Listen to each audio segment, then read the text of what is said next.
The older I get, the more I start to realize it was never about what I did. If you give yourself over to what you're passionate about, no matter what it is, that journey will change you. Before I was a professional dancer, before I traveled the world as a videographer, before I published my first book, I was working on documentaries when I was 16. I've tried on a lot of different hats in my life, but one thing I've always known is that I want to inspire and change the world.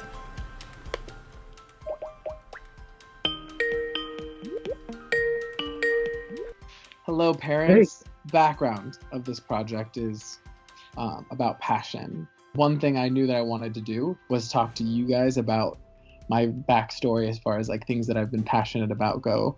You wanted to be the president. How old was I when I said that? And did I even know what the president was? You did know what the president was, and I don't. You knew that he was in charge. There was a time, you wanted to make this big, extravagant thing for your sister when you guys were pretty small, and you wanted to make something out of cardboard. And I said, no, and you really wanted to. And you're just going to make a mess. And your mom said, let him do it. He's creative. And that was a real lesson for me because, to try and curb my own perceptions to let you be as creative as you want. You always had a passion to entertain and to give back to people and perform. But creative living rarely follows a logical path.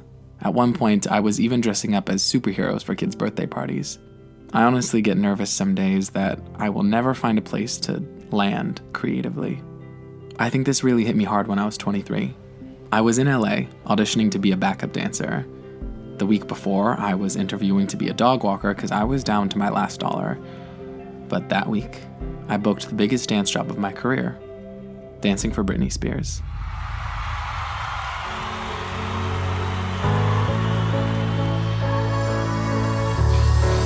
Five years of hustling dreams had finally paid off. It didn't take me long to have this sort of quarter-life crisis thought, though. A sort of, I'm 23 years old and I just booked my dream job. I hadn't looked or imagined anything past this. So, what do I do?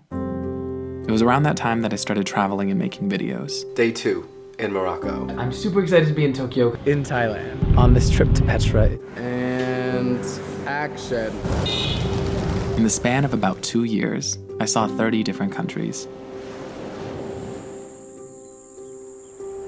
I don't know if you can see the world and not come back with something to say.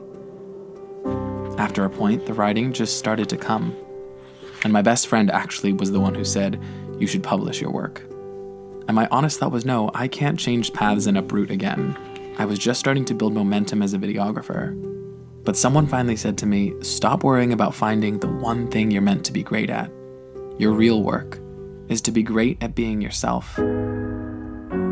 There's a piece of art that I look at every day. It says, you do have one thing right. Life is indeed much like a mystery novel. But you're wrong about being the private eye. You see, Basil, you're the missing person, and your job is not to be found until the very end.